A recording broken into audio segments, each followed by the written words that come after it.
6 अगस्त सन 1945 गर्मी का मौसम था। लोग ऑफिस जा रहे थे, बच्चे स्कूल जा रहे थे और लोग अपने काम कर रहे थे। वहां पे एक आग बगोला पैदा हुआ। अस्सलाम वालेकुम नाजरीन, आप देख रहे हैं रिजवान हैदर ऑफिशियल और मैं हूं रिजवान हैदर। आज हम बात करने जा रहे हैं जापान और पाकिस्तान के बारे में। कुछ हद तक कुछ चीजें बताने जा रहा हूं जो बताना बहुत जरूरी है। 6 अगस्त 1945 में सुबह 8:15 पे जब लोग अपने ऑफिस को जा रहे थे, कुछ लोग अपने कारोबार को जा रहे थे, बच्चे स्कूल जा रहे थे, तभी आसमान में एक जहाज उड़ता हुआ दिखाई दिया। अमेरिकन जहाज बोइंग B-29 जो इतनी ऊंचाई पर नहीं था, वो नॉर्मली नजर आ रहा था और उससे कुछ गिरता हुआ लोगों को दिखाई दिया। और उस चीज को गिराने के बाद तकरीबन 40 to 45 सेकंड्स का टाइम लगा होगा कि एक आग का गोला बना। लाइक आप समझ सकते हैं कि एक छोटा सूरज बना जिसका टेम्परेचर तकरीबन 4000 डिग्री सेंटीग्रेड था। और एक झटके में ही एक मिनट लगा लें आप या एक झटका कह लें, एक झटके में ही 80,000 लोगों की जिंदगियां वो एक आग का गोला निगल गया, जिसको हम एटम बम कहते हैं, जो कि अमेरिका की तरफ से गिराया गया था। आज मैं बात करने जा रहा हूं उस जापान के बारे में जिसको उन्होंने तबाह कर दिया एक बार, और फिर वो कौम उठी और उसने अपना मुल्क कैसे बनाया और उसने अपना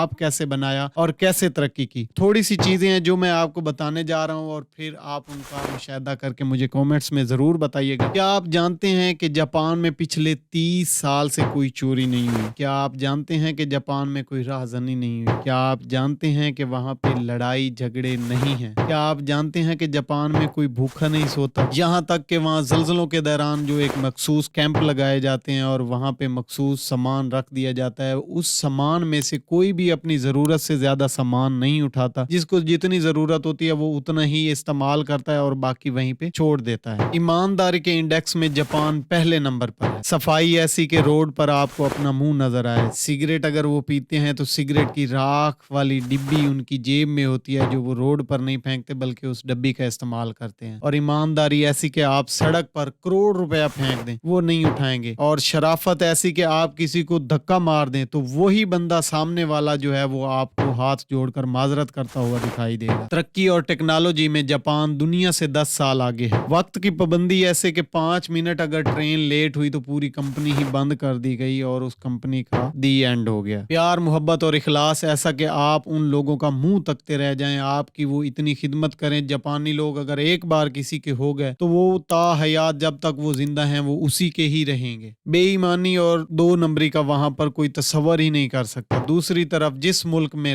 लाखों लोग तबलीगी जमात में जाते हो, लाखों का मजमा तबलीगी जमात में इकट्ठा होता हो, जिस मुल्क में बड़े बड़े ईद के इज्तिमात किए जाते हो, जिस मुल्क में यौम अशूरा वाले दिन लाखों लोग मातम करते हो, जिस मुल्क में ईद मिलादुन नबी पर लाखों लोग जलसे जलूस निकालते हो, वो मुल्क जो इस्लाम के नाम पर बना हो, उस मुल्क का ईमानदारी में इंडेक्स का जो नंबर है वो 160 है और जो काफरों का मुल्क है वो नंबर 1 पे है। यहाँ पर सवाल तो उठता है कि आखिर हम धोखे में रख किसको रहे हैं, धोखा कर किसके साथ रहे हैं? जो मुल्क ला इलाहा इल्लल्लाह मुहम्मदुर रसूलुल्लाह के नाम पर बना, जो रमजान में जिसकी बुनियाद थी, जो एक ख्वाब था और उसकी ताबीर की गई और उसको ख्वाब को मुकम्मल किया गया, क्या आज लोग वहां पर महफूज हैं या वो इतने ईमानदार हैं जहां पे लाखों लोगों के इज्तिमात होते हैं, लाखों लोग कुरान और सुन्नत की रोशनी में काम कर रहे हैं, जहां पर दरूद और सलाम लाखों और करोड़ों मरतबा पढ़े जाते हो, जहां पे हर चीज को एक मिकदार में इस्तेमाल किया जाता हो? क्या वहां पे ईमानदारी है? क्या हम वहां पे सेफ हैं? क्या वहां पे डकैतियां नहीं होती? क्या वहां पे कत्ल नहीं होते? क्या वहां पे राहजनी नहीं हो रही? आखिर हम धोखे में रख किसको रहे हैं? आखिर हम धोखा कर किसके साथ रहे हैं? खुद के साथ कर रहे हैं या अपने अल्लाह के साथ कर रहे हैं? काफरों का मुल्क नंबर 1 पे जा रहा है, जिसको एक एटम बम मार के एक किस्म का खत्म कर दिया गया था, उसकी मुआशियत खत्म कर दी गई थी।